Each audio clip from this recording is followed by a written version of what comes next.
नमस्ते मेरे प्यारे विद्यार्थियों और मेरे फ्रेंड्स।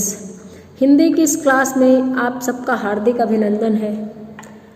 बीए पार्ट थर्ड की पेपर फर्स्ट की इस क्लास में हम लोग आज पढ़ेंगे रघुवीर सहाय।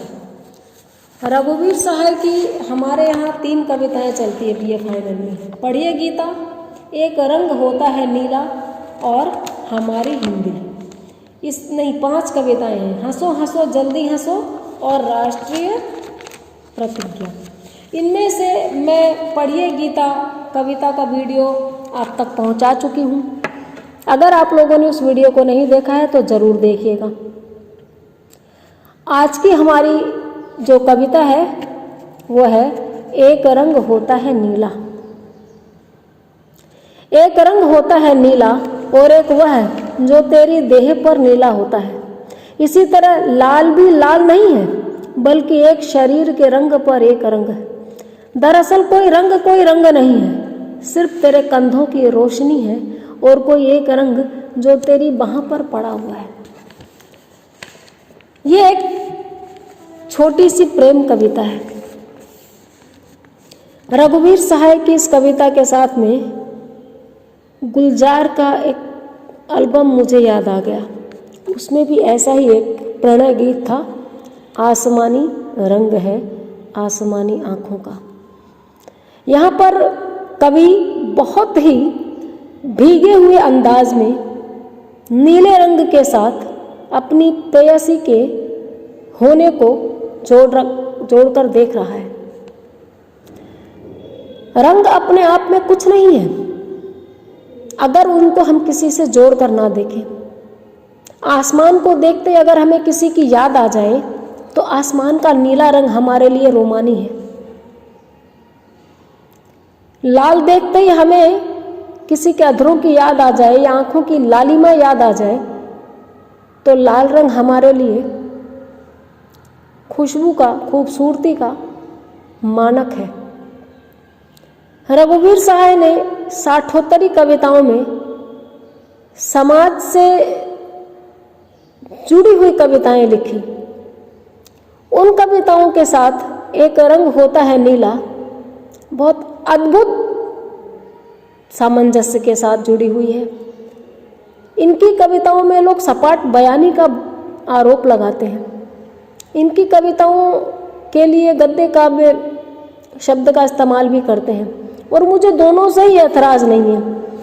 जब आदमी अपने दुखों को और अन्याय को व्यक्त करना चाहता है तो अपने आप ही वो सपाट बयानी में उतर जाता है। और जब लगातार भावनाएं एक के बाद एक गूंथी हुई होकर सामने आने लगती है तो सच, पत्रकारिता की नैतिकता, अनुभव, अन्याय, सब चीज़ें मिलकर जब एक साथ उतरती है, शब्दों का रूप लेकर ढलती है तो एक खूबसूरत गद्य काव्य निकलता है। इन सारी चीज़ों के साथ में ये कविता अपनी रंगत बिल्कुल भी नहीं खोती है। कोई कवि बहुत गंभीर सामाजिक कविताएं लिखने के साथ बहुत डूबकर प्रेम कविता लिख सकता है और असल में जो अन्याय के खिलाफ लिखता है वो बहुत गंभीर प्रेमी हो सकता है। प्रेम जब तक सिर्फ शरीर और किसी एक चेहरे या 10-20 चेहरे जो भी आप कह दीजिए, प्रेम अगर सिर्फ अपने तक सीमित है तो बहुत छिछला है, स्वार्थ है।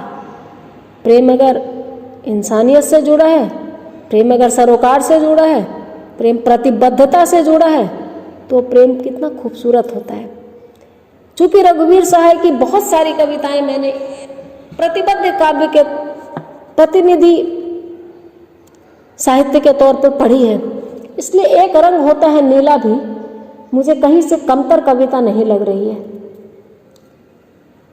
यहाँ पर वो अपनी प्रेयसी को याद करते हैं। और फरमाते हैं एक रंग होता है नीला और एक वह जो तेरी देह पर नीला होता है। एक दुकान में टंगी हुई खूबसूरत ड्रेस तब और खूबसूरत लगती है जब हमें खूबसूरत लगने वाले व्यक्ति ने उसको पहना हो। यहाँ पर कवि यही बात कह रहे हैं कि एक रंग तो नीला होता ही है, लेकिन एक और रंग होता है जो तुम पहन लेती हो तो ज़्यादा गहरा नीला दिखता है। इसी तरह लाल भी लाल नहीं है, बल्कि एक शरीर के रंग पर एक रंग। प्रेयसी का शरीर कदाचित लाल गुलाबी है, तो कवि कहते हैं कि लाल भी लाल तब लगता है जब उसके शरीर पर एक रंग की तरह चढ़ता है। दरअसल कोई रंग नहीं है। कवि ने सारे रंगों को खारिज कर दिया कि रंग एक भ्रम है, कलर्स आर इल्यूजन। असल में कवि को अपनी प्रेमिकाओं के कंधे रोशन दिखते हैं। देखिए, कंधों का अलग ही उपमान है। कंधे हमारे दोस्त होते हैं, कंधे हमारे दोस्तों के भी दोस्त हो सकते हैं। जब हम किसी को उसकी पीड़ा व्यक्त करने के लिए अपने को प्रस्तुत करते हैं तो हमारे कंधे संसार की सबसे खूबसूरत वस्तु होते हैं। जब कोई कंधा हमारे लिए तत्पर होता है कि हम अपनी पीड़ा को उस सिरहाने के सहारे बहा दें, तो वो कंधा सूरज की तरह रोशन करता है। तो यहाँ पर कवि यही कह रहे हैं कि दरअसल कोई रंग नहीं है, सिर्फ तेरे कंधों की रोशनी है और कोई एक रंग जो तेरी बाह पर पड़ा हुआ है। आप समझ सकिए तो समझिए कि कितनी गहरी भावना कवि ने व्यक्त की है कि कोई रंग नहीं है, उसके कंधों की रोशनी है जो हर रंग में ढलकर उसकी बाह पर पड़ जाता है। कवि को अपनी प्रेयसी की बाहों पर पड़े हुए रंग ही असलियत में रंग नजर आते हैं। वो जो रंग पहन ले वही रंग उस दिन सच्चा होता है। उसकी बाहों पे पड़ा हुआ कोई भी रंग कवि को रंग दिखता है, बाकी सब बेमानी लगते हैं। एक छोटी सी प्रणय कविता है ये, रंगों के साथ प्रेम को जोड़ती है, रंगों के मिथक और महत्व को स्पष्ट करती है। साठोत्तरी कविता के महत्वपूर्ण कवि रघुवीर सहाय की प्रेम कविता है ये। जल भरे बर्तन के बीच उनकी एक और कविता है, बस में चढ़ती हुई स्त्री, पढ़िए गीता। इन सब कविताओं में कहीं ना कहीं प्रेम का अलग अलग रूप उनकी कविताओं में चित्रित हुआ है। प्रेम सिर्फ दो लोगों के बीच की गोपनीय घटना भर नहीं है इनकी कविताओं में। प्रेम इनकी कविताओं में प्रतिबद्धता का नाम है। और ये कंधा जो शब्द आया है, ये इस प्रतिबद्धता को थोड़ा सा विस्तृत आयाम देकर सोचा जाए तो यहाँ पर भी फुलफिल कर रहा है। आज एक छोटी सी कविता बनाई है, पढ़ी है, इसलिए वीडियो बहुत बड़ा नहीं बनेगा, इसको बहुत लंबा मैं नहीं खींचूंगी। दूसरी कविता एक ही ऑडियो वीडियो में डालना ठीक नहीं लगता मुझे। नए वीडियो में अगली कविता के साथ हम लोग मिलेंगे। आज इतना ही। आप लोग इसको पढ़िए, ध्यान से सुनिए और सिलेबस की एक और कविता को टिक कर दीजिए कि वो हमने पढ़ ली। इनकी काव्यगत विशेषताओं के संबंध में सेपरेट वीडियो डाला जाएगा। Have a nice day.